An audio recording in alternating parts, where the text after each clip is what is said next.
Nothing to fear. Okay, that's Santana, but not just any Santana. That's Put Your Lights On. Excuse me. The 5.1 remix playing not on these, but on the 3 Klipsches in front.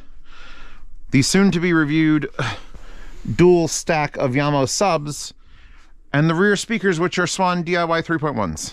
I built these back in my old apartment, remember? It's like a $300 kit. Let me tell you, Swans with a real phase plug as rears are amazing. The thing I'm reviewing today, though, isn't the speakers, isn't those speakers, isn't those speakers, it isn't even the subs. It's the amplifier I'm using for the rear channels. And I could tell you this much. It's the most expensive amplifier of the surround sound that I'm completely underutilizing it. It's here. Hold on, wait. Take the camera off my head so I have to do the bending. It's not here. It's not there. It's not this. This is the Emotiva A3. Then here's the old processor I'm using. No, it's this. It's this 1U rack mount Klipsch KDA-1000. And this is it's $1,800. But you got to do some weird shit to it to get it to work. But there's also a network cable going to it because you can log into it via a web browser and configure a DSP. So I want to leave it in place because it does its job beautifully, but I got to pull it out now and we got to look. I want to open it up. I want to see what the inside looks like if I can do that without, well, I don't care about avoiding warranties. Klipsch got my back, bro. But let's look, because it's not going to work for everybody. But if you need a 4-channel amplifier, 4 channels, this. All right. That's Mina Fortissimo. Anyway, I took all the screws out, and there was a lot of them, and there's 3 different sizes, and I'm pretty sure you shouldn't unless you're an authorized Klipsch representative, but I take the ears off, because it has rack ears, or you can take them off and it comes with feet. And then I had 2 larger screws in the front here, probably that help hold the fascia on. It had, what, 6 smaller screws on the outside and 5 screws on the top. And this is the first time I'm going to see into it because they don't show pictures. And I've been dying to take it apart. And I pried it up a little bit just to make sure I think I got it. I think I got it. I think I got it. Did I get it? Did I get it? Oh, I got it. It's heavy steel. Yeah, this thing weighs a lot. Look at that. What the hell is that connector there? It's like a computer in here from the 80s. So we've got 2 boards. I should probably give you the specs of this amplifier. It's called the KDA-1000 because it's 1,000 watts times 4 channels. And that's silly. But I got to point out before we begin this thing that I don't believe this amplifier is meant for normal people. Because the connectors in the back, this is really very nice. The connectors in the back are all this sort of thing.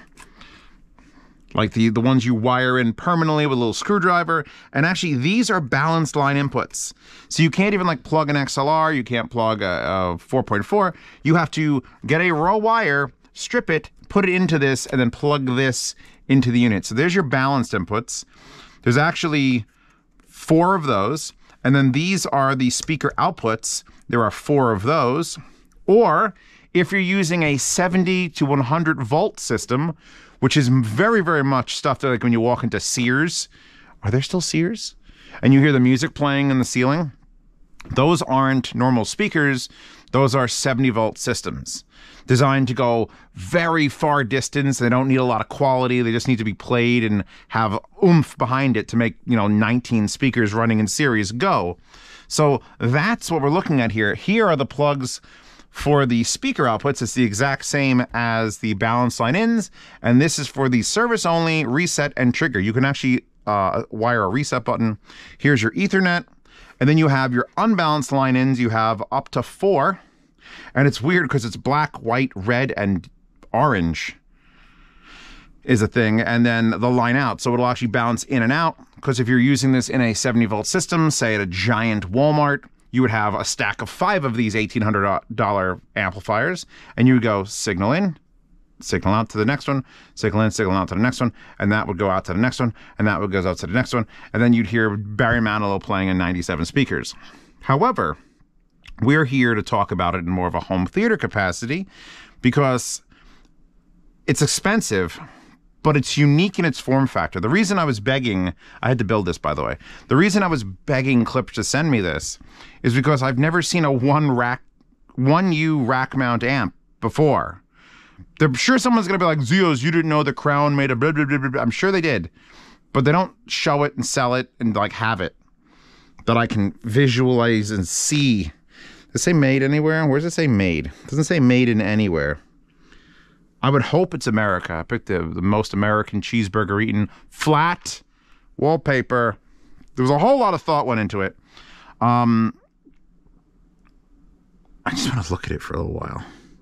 Here's your heat sinks. Everything's attached to this, ceramic blocks. And there's more heat sinks and more heat sinks. So it looks like it's a mirrored setup. 2 identical blocks here.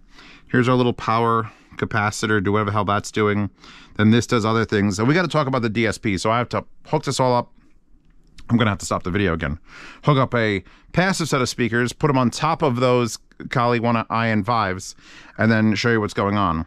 But you could see I had this piece of like channel molding, and I drilled holes in it. I marked it. I drilled 8 holes in it. I had these Rust Sound stuff my father had years ago, and I just wired the back to the front and gave myself banana plugs. It was fuck wiring it to this, and then every time you want to change a speaker, getting a screwdriver out and unwiring it. So this just sort of goes in here like this. Look at the beauty of this. Look, oh, Zeos, you do such good work. And I think these actually, I could link, these are the Periapt cables. I had some extra length of Periapt cable and I stripped it all off and I made this out of it. So if you want to look at Periapt cables, they're linked in the description. Is that going to ground out? I hope not. Anyway, I was only using 2 out of the 4 channels, and you can't bridge them, I don't think. We'll go over it when I get to the thing, but the only control you have, power switch here. That's it. I should probably have started with that. Like, this is not even close to an amplifier that normal, oh my god, this thing is so fucking heavy, humans are meant to consume. The front of it is vents, cool looking vents, and then there's a display here that shows if it's in standby, if it's running, and then it has all 4 channels have an LED that will pulse when they're getting signal, which is something that's cool and everything should have. Emotiva, what the fuck's the point of having 3 blue lights to tell me I have 3 amplifiers, but they're not telling me if there's signal run to it? If Klipsch can do it, you can do it. Get on the ball. Anyway, this thing looks cool as hell. So I'm going to stop the camera again, grab a set of passives, put up here, and we'll plug this in, and we'll get to the menu, and we'll do some sturf. Also linked in the description, a Milwaukee Fuel M18, which you want to put this up to. I want to shred all the screws. You know, you could do that too.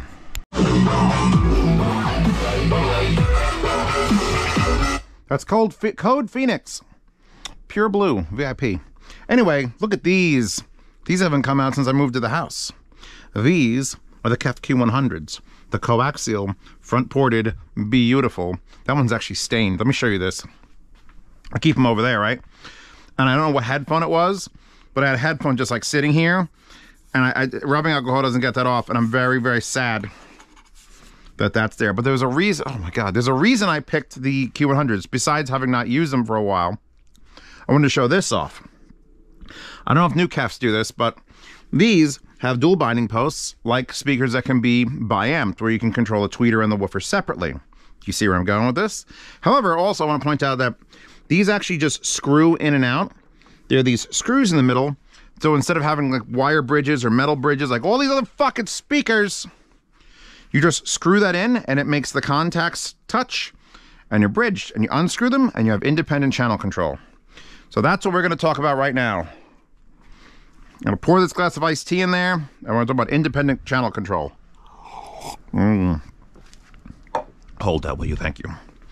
So, I've got the network cable hooked up, power cable hooked up, and you're going to have to, I'm going to apologize for the source, because what's going on down there, real quick, is the Aoun Flamingo tube preamp amp combo. And that's going into the Black Ice Audio Foz SS Soundstage Expander, which is also tube powered. So not exactly the most linear and clean source ever, but fuck you, because it sounds amazing. Running into the back of this, into the two things, and then I have two speaker wires going from there to channels 3 and 4, and two coming from there to channels 1 and 2. So 1,000 watts, 250 watts per channel, by amplifying a single set of speakers, but not just by amplifying them. If we go to the actual thing, say goodbye to her. We're not going to see her for a bit. In fact, I'm going to adjust the camera to look up a little more. Here we are. Let's go to the home page. This is this amplifier. It's currently, actually you go to KDA-1000/index, and this is hosting the website that I'm on currently in Firefox. And if I play something, you can see the little green lights come on. It's showing me actual level indicators. Not very accurate. And if I show here, you can see them light up when they're getting a certain amount of signal. And one of the little quirks about that shit down below is that I believe that OON has a slight balance issue where like it's using a tube. I think the tube is just, so it's like 3 decibels. Has to be shifted around. So these are actually not even blinking in the correct levels. I could adjust them here, but there's other trims we're going to deal with. I've labeled everything. Out 1 is right treble. Out 2 is right bass. Out 3 is left treble. Out 4 is left. I didn't label it out 4. We'll get to that. Is left bass. So you can see it. You can adjust the levels. This is the basic thing. Then you go to the setup. Then you have general, input, EQ, and output. General is IP address, default gateway, subnet mask, blah, blah, blah, blah, blah, UDP port, enable UDP, power configuration. Auto on, always on, external trigger. I have it auto on, which means when I'm not using my surround sound, it'll just shut off. I could actually wire in a trigger so that when I turn on my processor there, I know I have a trigger set up for the bass X above it, the A3. I could have it trigger this and turn it on. Or you can have it just run all the time, because fuck you, no, power's free. You have a turn on delay. If for some reason you don't want it to turn on immediately, you have anywhere from 0 to 30 seconds. Then you have your amplifier information, your amplifier name. In case you got 30 of these, you could label it, you know, green room, black room, red room, the torture pits. I don't know. You get your serial number. You could read your customer name, which apparently my customer name is V0.353. I like that. That's my new name now. Installer name is V077 and install date is V1.00. There's a notes column here, so if you are the installer, again, for installers, you could be like, hey, I installed this, and by the way, we're grounding out with the phase is backwards, so you got to avert it. You can put little notes there. It's built into the unit, and as long as this has got the internet, it doesn't have Wi-Fi, you have to wire it. And then over here we have options for firmware updates, user update interfaces. I actually did update the firmware in this. Don't know what changed, but I mean, this is not a brand new unit. This whole thing is built from like 2016. I feel like something like this, they're not going to update it every year. They're going to just like run with it. So you can update the firmware, which I did. User interface, which I did, but it didn't seem to stick. You can do a soft reset, which I actually just did because I clipped something and it went red and was like, factory reset, save file, save data to file, load data from file. So if you're just copying a million settings to a million amps, you save it, go into it, load it, done. You can set a password to get into this. Thank God I didn't have to set that. That's the general page. Input page. Starting to look like a mini DSP in here, isn't it? Because it is a DSP. You get to assign things. So here I've named everything, and I have to name this one 4. I didn't put the 4 in. So there you go. So now we have the names of every channel. It asks you the input, and you could choose balanced input 1, balanced input 2, or balanced input 1 plus 2. So basically summed mono, like when you're in Sears, there's no stereo in the fucking ceiling. And then balanced input 3 and 4 and summed that. And unbalanced input 1 and 2, and then 1 plus 2, and then 3 and 4, and then 3 plus 4. So you get to pick all those different inputs or combinations of inputs. And then you get to do tracked volume, which I'm going to leave these all in independent right now. I had tried to do it to track the volume of itself. But that's for that main screen, and we're not touching that. So you have channel name, which input, and do you want the volume independent or not for all 4. And on the right, you have volume offset, turn on volume, and maximum volume. Now, turn on volume would be nice to set low in case someone's an idiot and it might be started up too loud. Maximum volume is obviously very important if you don't want to blow shit up. Mine are all set to zeros, except I have volume offset for the left treble and bass down 3. So this side is actually being squelched 3. I put this music in mono, and it was too loud to that side. I felt the center image was off, so I dropped it 3 decibels, and it moved it to the center and took it out of mono, and we're good to go. Next, we go to EQ, where you have, for every single output, you have 4 outputs on top. You get to just crossover, shelving, delay, and then 5 parametric equalizer groups, and then a phase inversion. So I put on phase inversion on the right treble and the right bass and play it. My head feels weird. Let's shut those off now. Off, off. Much better. So I was actually playing with it a little bit while the camera was off. My biggest problem, if I have this amplifier and this setup, all I need to do is raw wire straight to driver. Right now there's still a crossover in there, a passive crossover, and they're crossing over the tweeter at somewhere in like the 2000, probably 1800 range, and everything below that is going to the 5-inch, and you could actually force it to. You could do a high pass filter, like here is treble. We could turn on a high pass filter, and we could pick the slope anywhere from 24 decibel Linkwitz, butter, Bessel, 18 butter, Bessel, Linkwitz, butter, Bessel, Q20, 15, 10, 8, 7, all the adjustments. So now we're getting away from like the Sears Roebuck fucking ceiling speakers and into like, oh, we could use this for like real audiophile shit. We can do lots of things. So you get to choose your slope, you get to choose your frequency, you just type in whatever your frequency response. I had the high pass for the trebles on 2000, and then the low pass for the bass on 2000. So now I'm forcing these speakers to not have that. That's where I want the cutoff to be. Now, because it's internal crossover, still it's kind of weirds it out. Still sounds good though. But if you have like a room node or something, and then you can go down here and parametrically equalize things, and you get your gain, your Q, and your frequency. It doesn't visualize it for you. But if you're a professional doing professional shit, you've got your separate microphone measuring the room and going, okay, there's a null here or a lope here, and you go and you go exactly to the frequency you need. You drop that shit down, you spread it out, and you know what you're doing. So that's pretty nutty. And then the last thing, and you have delay in milliseconds or feet or meters. All 3. What do you want? How much you want? You want to delay it? 0.4 feet? Now let's see, we just delayed the right treble, just a tweeter, 0.4 feet. Let's do both the left tweeter as well. Really fuck with it. Get the waifu back up for a second. Or we could completely break everything. Oh, there it is. I've always found, actually, you know what? I think I'm doing that to my Klipsch heresies in the theater. I think I delayed the horns versus the drivers. Just the slightest amount, because that pulling the delay back on the tweeter, making that come a little bit later, does something to the soundstage. Something that you can't do with a physical bunch of fucking circuits crossover is you can't add time. You got to put 10 million miles of wire, so it's like, hold on, I want these 2 speakers not to go off at the same time. I want one to go off slightly later. I don't know how you do that with maybe you can. If you know, let me know. But I don't think you can.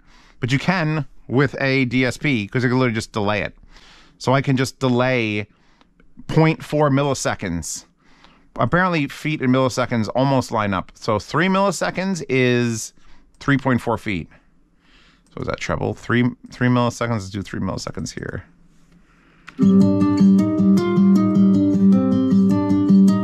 Can't play much, obviously. If you want to hear sound demos, by the way, losslessly and also unrestricted, both wallpaper crudeness and song choices, please feel free to join my Patreon and Subscribe Star. Now available, $5 a month. Get to see and hear sound demos. They won't be anywhere else because fuck YouTube.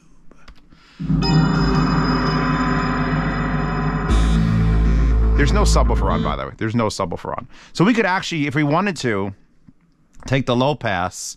Well, let's see, where's my bass? So right bass, Let's take the frequency of like, I don't know, 45. And a Q, I don't remember how the Q goes. The pointy, I think 1 is like really fat. And let's give that a positive like 4 decibel gain. Like we're just gonna give a little bit. We're just gonna give a little bit of a bass boost. Parametric equalizer 1, 4 decibels, Q of 1 at 45 hertz. Q, 4 decibels, Q of 1 at 45 hertz.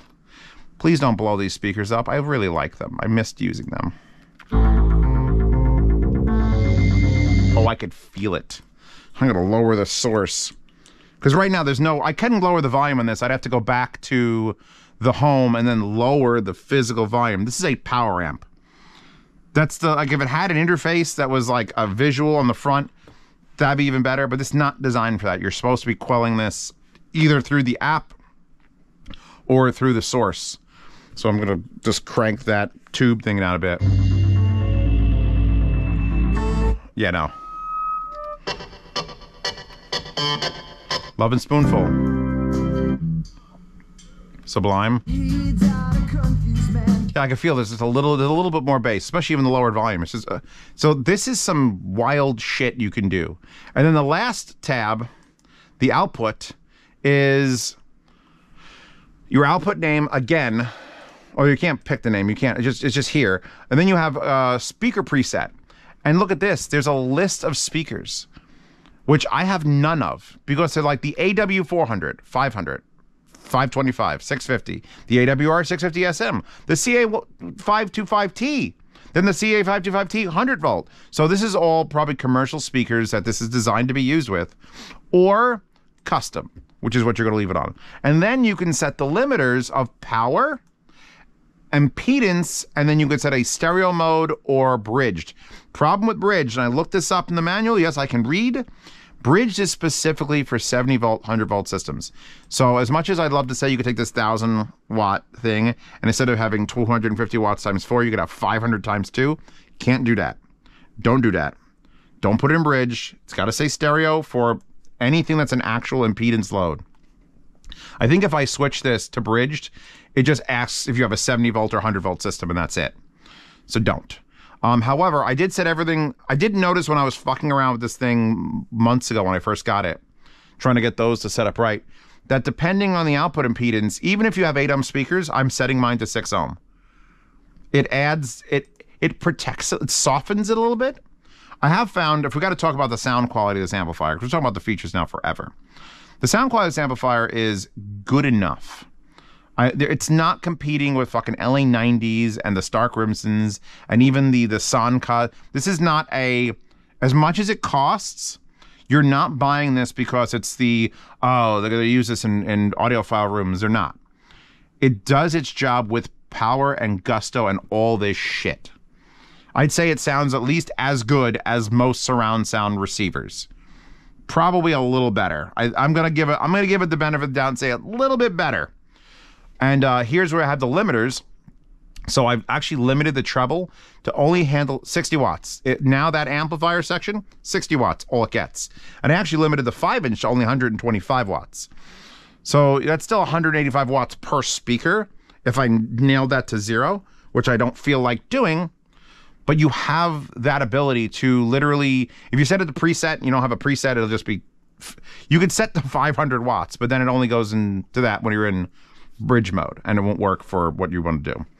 So yeah, no, you can set limiters, you can set impedance loads, 4, 6, 8, 16 ohms, and then 70 volt, 100 volt. So you can mix and match.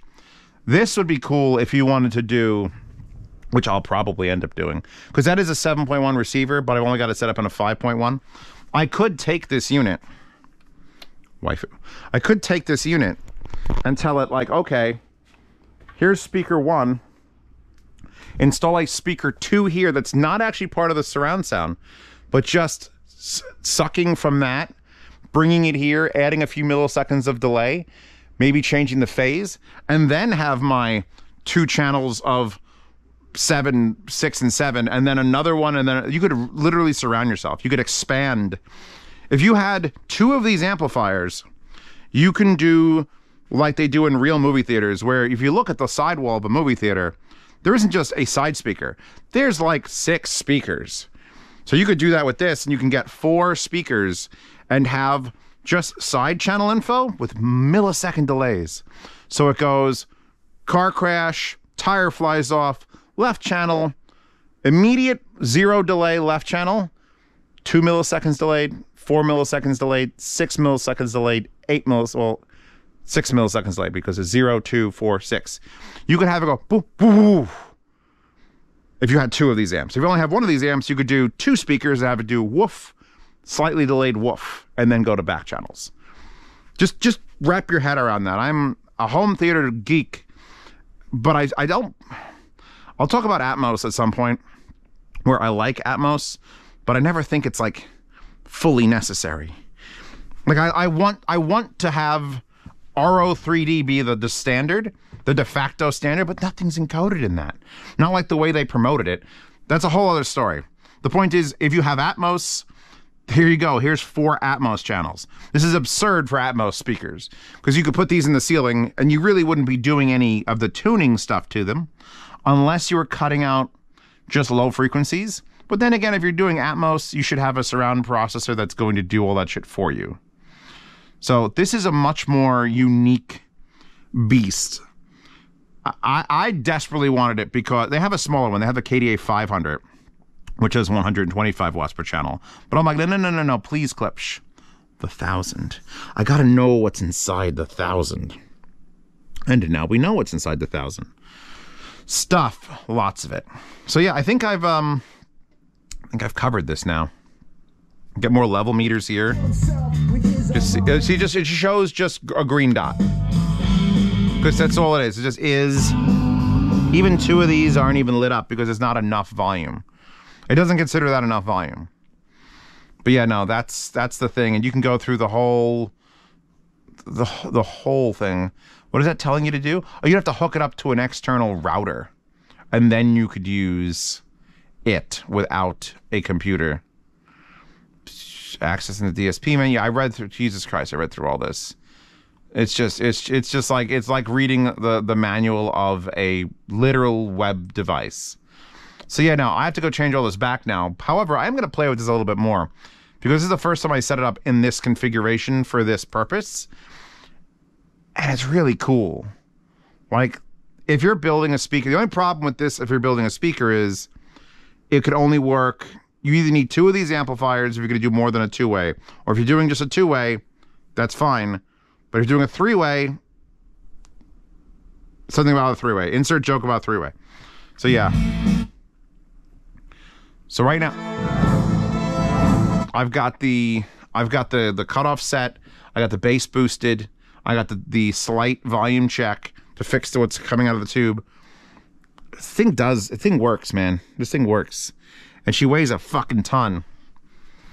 Obviously not transformers that are doing it, but the steel casing alone, designed to be thrown off a bridge. So yeah, that's that. Tell me if you I actually saw that one home theater video. I think Youthman did it, where the dude had the ultimate 11 channel thing, and he had these in his rack.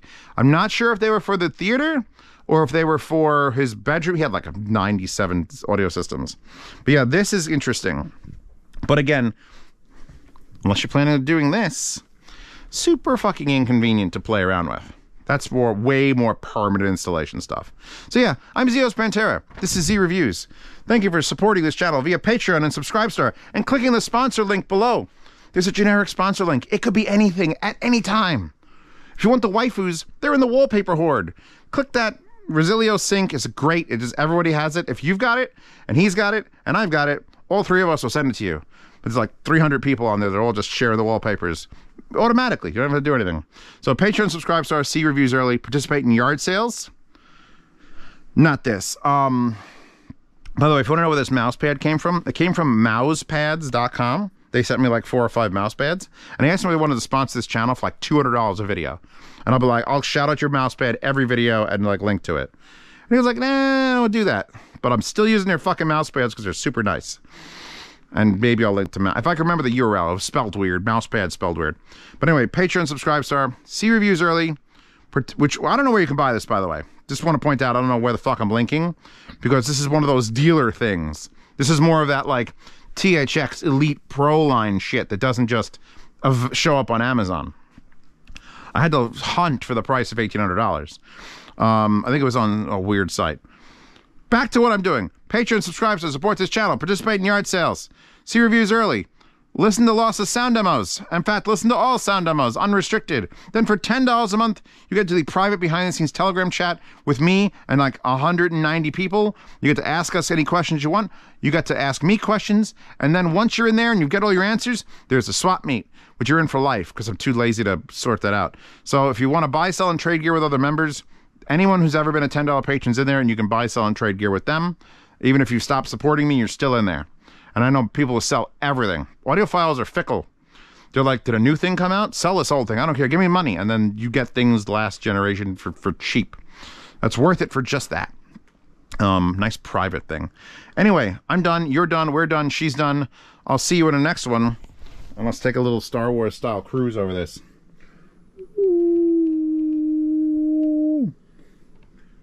Go watch Andor.